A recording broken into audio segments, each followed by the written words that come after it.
Hello, I am Brenda Ringwood, and I am your host for the Becoming the Best You TV talk show. This isn't any ordinary TV talk show. It is a show about becoming the best version of yourself. The change is possible if you really want it. We share stories about ordinary people doing extraordinary things, sharing encouragement, hope, and perseverance of overcoming from people from all walks of life who are doing wonderful things. It is our hope that the things they have struggled to overcome will encourage you to step up and do the things that you want to do in life. To step out and be heard. Don't let your past stop you. Don't let fear and doubt and what others say get in the way of your happiness. Stay tuned as we share amazing stories in hopes that your dreams will unfold. And remember to always put your crown on. Wear that crown because only you rule your kingdom. Welcome.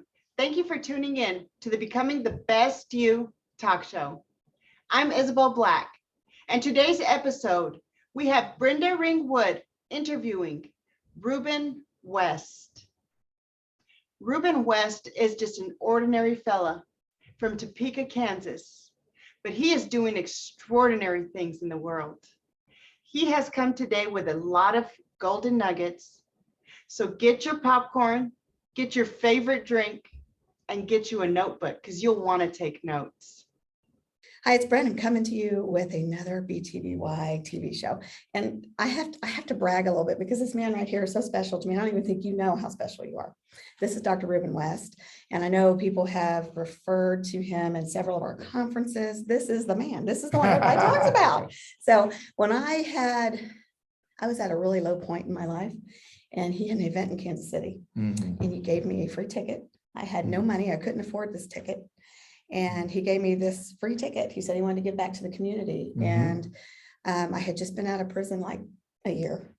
And you gave me back my self-esteem because you said that it didn't matter, that if I was moving forward the right way, that I could do anything I wanted to do. Exactly. And he took the time out in this busy, and I do conferences. So this busy conference, he took the time out and he set me down. We went to a room and we talked for about 15 minutes and he took that time out. Do you remember all that? Oh, absolutely. Yes. I remember. And then he had this class and he allowed me to take this class. He allowed me to stretch the payments out. And he just really was a turning point for me and what we're doing now. You know, the reason I remember is because it brought credibility to the statement I always make, which is there's a difference between what you do and who you are.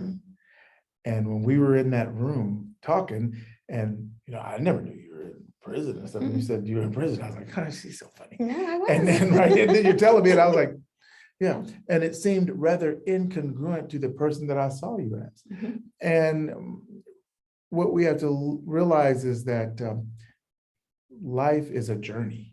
It is. And two things, no one gets out of it alive. It's a promise. And if you find a way, let me know because I want to try that. And the other thing is no one has a mistake-free life.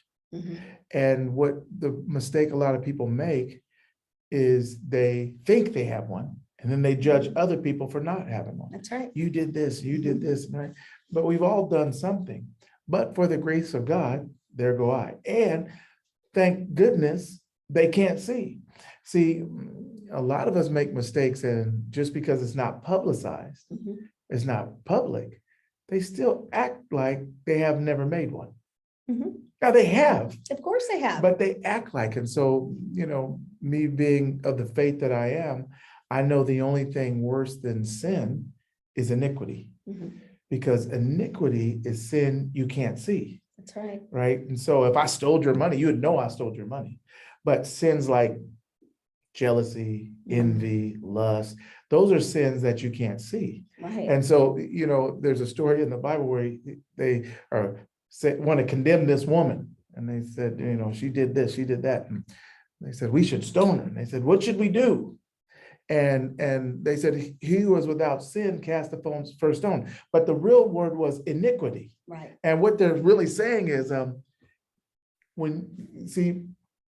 if you haven't thought about being with her, just because we don't know it, like if you haven't thought about it, then say something. They're like, oh yeah, put the stone back. Exactly. Right? Because you're right. It's something that we don't see, but if you've already thought about it, just like the Bible also says, if you've looked at that other man or other woman, you've already, in a lustful way. Exactly, you already done it. And Yes. so the mistake we make is we judge people whose mistakes were seen, knowing that we have some that could have been seen and some that are unseen. Right. And so I don't have the authority to judge you. And you didn't. No, I don't have the authority, but I do have a mandate. And Mhm. my mandate is love you. Right. And so people always ask me, how do you feel about this? How do you feel about that? What about gay, lesbian, LGBTQ, whatever it is? I have one mandate, Mhm. love them. That's all you can do. I'm not God. God Mhm. could judge me. And let me ask you this, and this probably is not even the topic of our Yeah, show, this is but okay. let It's me what this tell is you, about. do you have children? I do. I have 4. Okay, I have 3. And one of the things I know is that if I give my children instructions, clean your room, be Mhm. home by this time, put this stuff away, I always go back and check to make sure they did what I said. Did you do that? Mhm. Absolutely. Of course. Sometimes I made them come back and redo it. Yeah, of course, of course. And then based on the ability to do what you said, you give them more responsibility.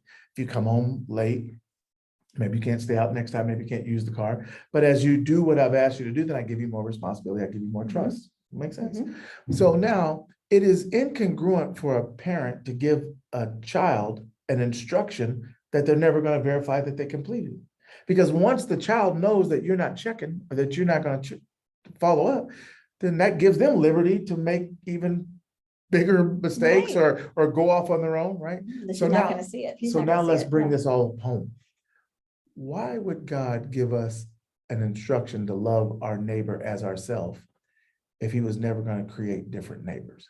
Oh, that's good. Because if the neighbor was just like me, thought like me, same religion as me, same race as me, same sexuality, same everything as me, would it be hard for me to love them? Like, hey, Reuben, I love Yeah, you, right? exactly, 'cause That's you're the me. easiest thing to do. Yeah. But maybe God in his infinite wisdom said, I'm going to expose some things. I'm going to expose people who pretend like they follow my instruction by making some people a little bit different. Mhm. I'm going to give them a burden, a cross to bear. But what I'm really using it for is just to test the people who say they follow me. Oh, man. And so maybe when we meet these people that say they're different, maybe it's not that they're different, that we're being tested. How are we going to treat these individuals? So when I met you, I didn't have to think about all that. I've contemplated that long and hard, and I realized I'm no different than anyone. I'm no better than anyone. And I've made some mistakes. As a matter of fact, no, I can't tell you that. I ain't gonna bring that back up. Some things are better stay left in the Left in the past, right? past, yes. But my point is, I've already made up in my mind that it's not my job to judge. And usually we come to a fork in the road, and anybody listening, I want you to think about this fork in the road where you can go left or you can go right, you can go up, or you can go down, you can go high or low. But you can be a light or a judge, but you can't be both at the No, same you time. can't. That's right. Yeah. That's right. I tell people that my past and my mistakes has created who I am today because I chose to make better decisions and I chose to change. I chose to not be that person anymore. Yeah. So if you truly want that change, it's a decision and you can do it. You if can, you want absolutely to. can. So the purpose of the show is to give people the encouragement to become the best version of themselves and to overcome those challenges. Mhm. So tell us a little bit about who you are, where Sure. you started and where you are now. Yeah. My name is Reuben West. I started in Topeka, Kansas. I have a shirt that says I am Topeka. Mhm. I have a pin for the Topeka flag. And when most people look at Topeka, they're unimpressed. I was They're thinking it when not I drove moved. through. Yeah, so Mhm. you drove down to come to Mhm. Topeka, and I appreciate you coming. I drove from Bloomington, Illinois to did. get here. And and oftentimes I look back and I'll say, I'm rooting from Topeka. And the only reason I'm saying it is because I'm truly amazed of where I'm at. As a matter of fact, I just got an invitation to the Democratic Republic of Congo to going through the process of submitting the paperwork to meet with the president. They want the first lady to receive my award. I have an award named after That's my just name wonderful. Yeah. by I Change Nations, which is the largest culture of honor in the world. It's the Reuben M. West Voice of Change Award. And so I got a chance to go to Burundi, Africa, met with the president, met with the first lady. She received my award at the United Nations in New York. Mm. I went to Guyana, met with the vice president. He received my award there in Guyana. I mean, I'm Reuben Mhm. from Topeka. Topeka. You know what I'm saying? And the reason I say that is because it never matters where we're at. God can take us to places exceedingly abundantly above anything we can ask or imagine if we're willing to allow him to do it. Not because we're perfect. Yeah, that's why I got to keep saying, I'm not perfect. You're from Topeka. I'm from Topeka. You know what I'm saying? That's the first thing people are going to hold against me. Mhm. But my point is that I get this opportunity to do these amazing things. And I just started out right here in Topeka. And now here's the thing, Brenda. People give information and people can give education, but I believe God gives true elevation. Oh, yes. Mhm. People can give information and education, but God gives elevation, true elevation. And so what I know is regardless of any mistake I've ever made, he still, for somewhat reason, chose to elevate me. Now, here's what we have to realize, not only me, you, but and everyone listening. In Topeka, Kansas, they put an Indian on the top of the Capitol building They sure did. with a bow and arrow pointed toward the sky. Mhm. As a matter of fact, I had to drive all the way from Illinois because when they told me about it, I said, I've got to see this. There's an Indian on the top of the Capitol building with a bow and arrow pointed towards the sky. And I came, and here's what they said. They said, when they put that Indian on the top of the Capitol building with a bow and arrow pointed toward the sky, people came and watched. They came and observed. And They some wanna see people what's said, going on. that's amazing. They put an Indian up there. Mhm. As a matter of fact, this is our heritage. This is Kansas. So the counties are named after Indian tribes. That's right. We have Osawatomie County, Potawatomi County, Osage County, Olathe County. This is Shawnee County. And so that Indian on the top of the Capitol building with a bow and arrow pointed toward the sky is a tribute to the heritage of this state. It is. It's And a then wonderful on tribute. the other side, somebody said, can you believe they put an Indian on the top of the Capitol building with a bow and arrow pointed toward the sky? I mean, with all the money we need for roads and schools and all these other things, they wasted money putting an Indian with a bow and arrow on the top of a Capitol building pointed toward the sky. And It's so always somebody. it's always somebody. And the reason I'm telling you, if you're listening, there's a lesson in that. When you become the top, you become the topic and you become the target. That's right. And so don't make the mistake of thinking that when I say I get a chance to go speak to these world leaders, that some people out there are thinking, who does he think he is? How dare he think he's from Topeka, Kansas? You are right. You can give me information, you can give me education, but God gave me the elevation. That is And so I'm wonderful. amazed that I get a chance to do the things that I'm doing where I'm at, even though I'm from Topeka, Kansas. There's nothing wrong with being from Topeka, Kansas. It is the capital of this great state of Kansas.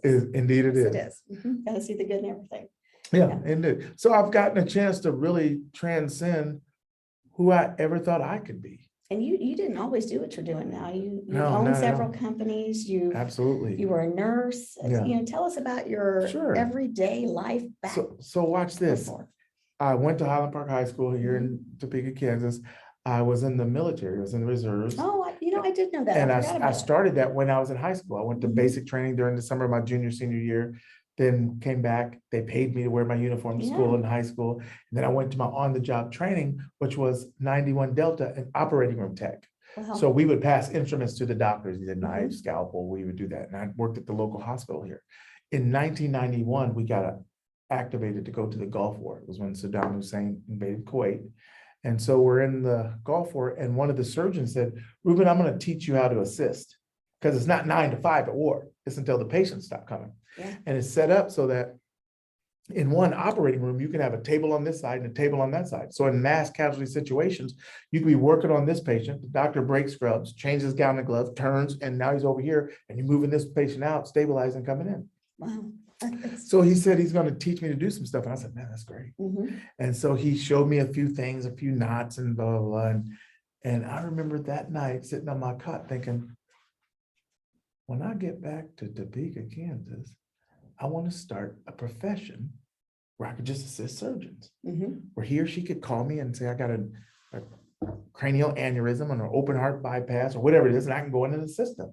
And so when I got back, I went back to my hospital that I got activated, where I was at when I got activated. And I told my boss, Miss G, Deanna Gooden, and she's like, are you crazy? And it wasn't thought of. People No, were no, telling no. you, She's that's like, not gonna no. work. Well, Yeah. she's like, no, Ruben, you can't do that. If you want to assist in surgery, you have to go be a nurse practitioner, a PA, or another doctor. And that's very logical. That's very Mhm. practical. That's very applicable. But it wasn't the idea I was Right. given. Brenda, I believe, and this is to the listeners too, I believe that our ideas are our inheritance. Mhm. See, when God wants to bless you, he gives you an idea. T.D. Jakes said, we think in trees, but God blesses us in seeds. And so what Yes, he happens does. is he gives us this idea, and there's, watch this, if you know how to do it and you know how to work it out and you have it all laid out, that's a good idea. But a God idea, you don't know. That's right. See, he wouldn't tell us that we would have to walk by faith if he wasn't going to make us do it. I told you, parents don't give instructions that they're not going to test. And so when he said, you got to walk by faith, not by sight, well, yeah, I got this audacious idea. How am I going to do it? I don't know. People would ask, well, how are you going to do that? I don't know. Why would you ask me? I've never done it before. Right. It's still a Right. work in process. And watch this. That's why people get stuck.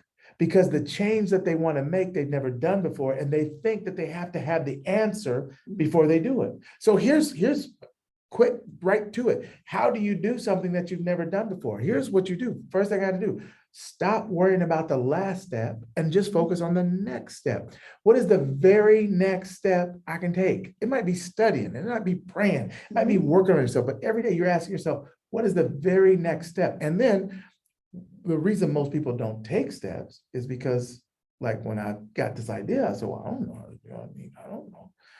And so most people say, I'll take action when I get the resources.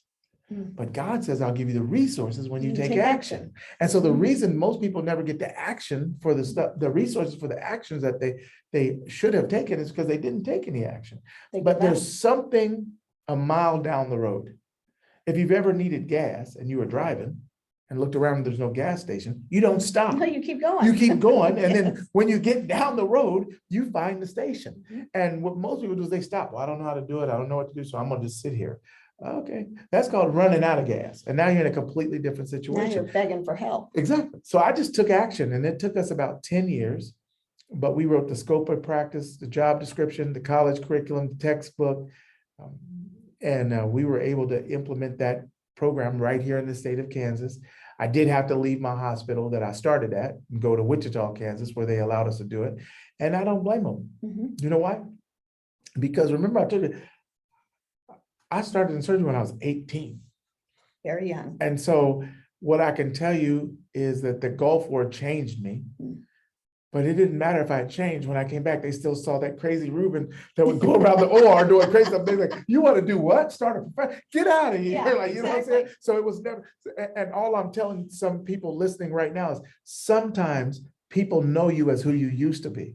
And so sometimes there's people that you just have to let go. You have to walk away from. There's some bridges that we've burned that we can never repair. Not that we didn't try, but they're never going to allow us to tell them to repair them. And what do? Okay, you just do your part and leave. It's okay.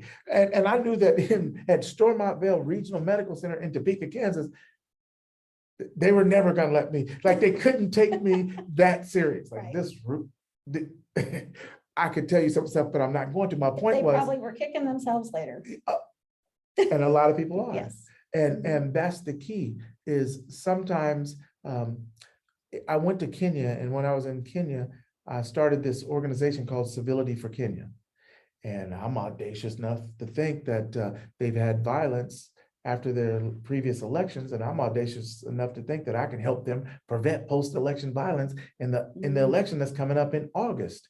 And so when I told people, and they saw me on TV, and they saw me on the news, and they saw me in the newspaper, and they see my civility campaign, civility books, and they're like, how are you how did this happen? Like, who helped you put all this stuff together? I said, well, I just came. They said, no. You showed up. Yeah, but they were like, no, but somebody had to bring it. No, nobody invited me. Nobody brought me. I just came and I just started. It's ridiculous. Yeah. And so let me help somebody who's out there thinking, I want to help you with this. Think about it this way. And I told them this in Kenya. I said, did you know in the US, we have movie theaters? And they said, we have movie theaters. I said, yeah, but ours, they have 3D movies. Right. I said, Dr. West, we have 3D movies. I said, no, but ours, you put on these glasses, and it's usually like a red lens and a blue lens, or red and green. And when you put on these glasses, like, the things come to life. It comes off the screen. And they're like, Dr. West, we have 3D movies. We wear the glasses. I said, yeah, but if you're sitting right next to me and you don't have on the glasses, it just looks blurry to you. It's confusing. It gives you a headache. But with me with the glasses, it looks like it's alive. I'm in it. I'm a part of it. Yes. And they said, Dr. West, how many times do I have to tell you, we have We have that? it, yeah. I said, right. And I have 3D faith glasses. Mm. So when I put on these glasses and I say I'm gonna start a profession, start a martial arts school, come change the country, go talk to a world leader, you don't have on these glasses. So you're looking there, sitting there looking like, this dude is crazy. What is he seeing? What is he going for? What is he talking about? And it's not because I'm crazy. It would be the same way we're watching the same movie in 3D, but you Right. don't have glasses that allow you to see the 3 dimensions. So for you, it's like blurry, it's confusing, it's giving you a headache. And for me, I'm seeing it crystal clear. As we said, I'm a part of it. Right. And so what I've been able to do with the level of faith that I have is to not just get an idea, but be a part of the idea as I walk it out.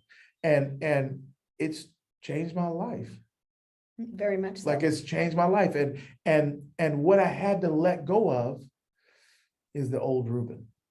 Mhm. Did you know I used to have a heart murmur? No. I had a heart murmur and every other year I had to go to KU Medical Center.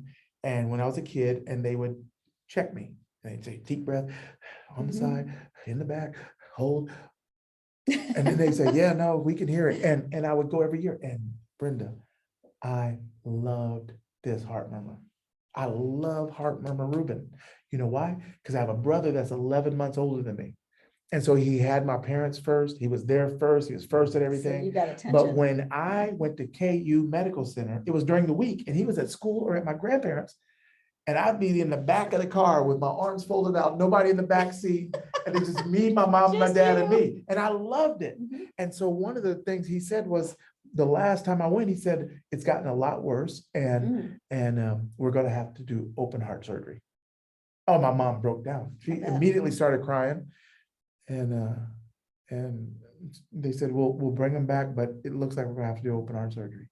And we got in the car and we were driving back and it was solemn.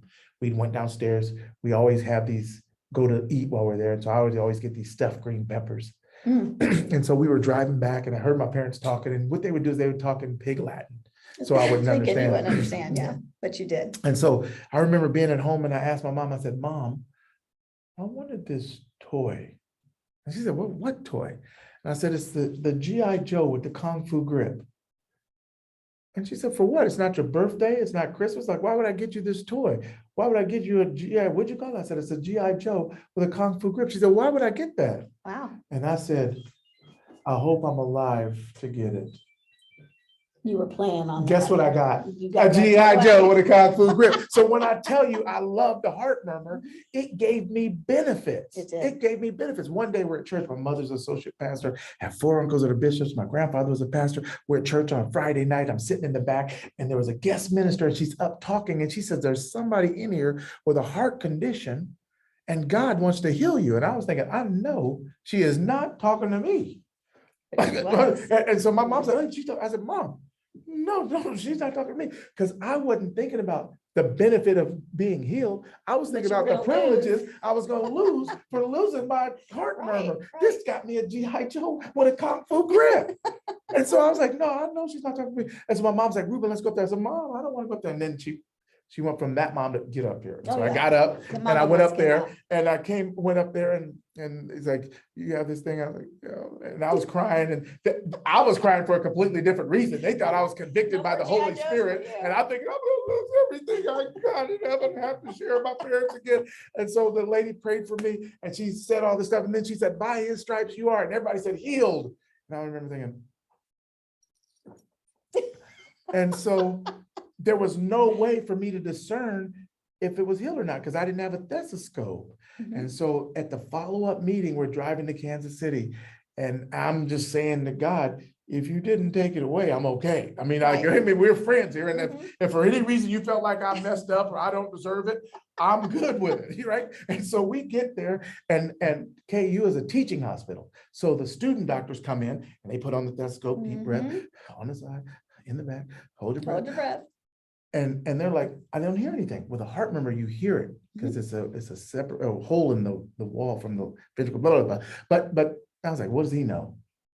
So the There's no way to female feel. student doctor did it Mhm. and she couldn't hear it. The third student doctor did it and she couldn't hear it. Now my saving grace was they're just students. Mhm. So then the They know main what doctor they're came doing. in and he was an older gentleman and he talked to my mom and he told her, remember we talked and if this is this and and they said, what'd you find? And they're asking him, they said, well, we couldn't hear it. We couldn't. And he said, what? Because it had gotten so bad that it was going to need open heart surgery. Right. So when they're saying you can't hear it, it didn't make sense. So he put on the stethoscope, deep breath on the side, in the back, hold. And then he did, and he Make sure it tapped was on it. working. And I was like, oh, that doesn't look good, And so he did it again and he said, he's healed. Wow. And my mom said, yes. And my dad said, yes. And I said, no, right? and so then I said, well, when do I come back again? And he said, oh, you don't have to come back again. I said, well, what do you mean I don't have to come back again? He said, no, from now on, you can just go to your local doctor. They can give you a checkup, but you don't have to come back here again. And they were happy. And I was thinking, what do you mean? Like, this was my private time, my kick back in the back of the seat time. And then I It was said an to my all-day affair mom, with your yes. parents. And I said to Mhm. my mom and dad, can we one more time go downstairs and I get a stuffed green pepper? And my mom Aw. said, we'll eat when we get home, get in the car. And so what I'm telling you, and this is real, and I'm telling you this for you, and thank you for listening, but unless we're willing to let go of who we used to be, we can never have access to who we've been called to be. If we keep holding on to those mistakes and the things that we did in the past or the things that were wrong with us or that bothered us, then we never have access to the future. And I know personally, sometimes we want to hold on to those things. We want to hold on to that sob story about what he did or what she did or what they did. Why? Because it gets us attention. It gets us, oh, are you serious, Nate? What? And we Right. get to tell a new person, and we get to be treated this certain that way. sympathy. But at some Mhm. point, if you're going to step up and be who you were called to be, if you're going to go to the next level, sometimes it's not them holding us back. Sometimes we will refuse to let go of that old version of ourselves. The heart murmur Reuben couldn't take these long trips. Right. The heart murmur Reuben, I wasn't allowed to do sports and all kinds of stuff. I couldn't have a martial arts school for 25 Let alone years. I participate was in it. just promoted to 9th degree black belt. The heart murmur Reuben couldn't do those things. What I'm saying is there was many more benefits available for me once I was willing to let go of that old me. And so I'm telling someone out there, I know it's difficult. I know it's hard. I was a kid, so I was forced. My mom made me go up for the prayer. I was like, God, if you leave it in there, I didn't even understand at that time what open heart surgery was. Now, having worked in surgery all these years, I don't want it. Right. I wouldn't Right. want it. But at the time, I might have been able to get 2 superheroes. You know what I'm saying? I mean, let me get this and this. And maybe more. Maybe more. And so what I'm saying is sometimes we don't know what's available for us. And that's what keeps us holding on to the old version You're of afraid who to we let used go. to be. So Yeah. afraid of what you might lose. I hope you're enjoying Reuben West. Don't ever allow your circumstances to determine who you are or where you're going in life. And remember, there is a difference between what we do and who we are. Thank you for tuning in. I'm ready to take the challenge. Are you? Stay tuned for part 2 with more Dr. Reuben West on the next episode.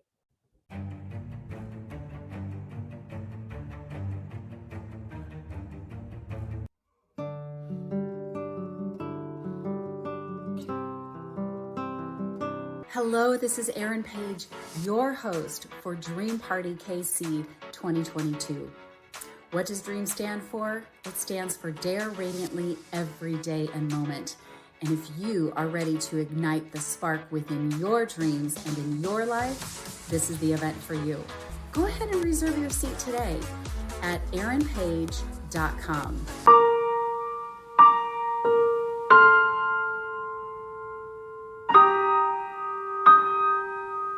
Thanks for watching. From my house to yours, stay tuned next time for incredible stories.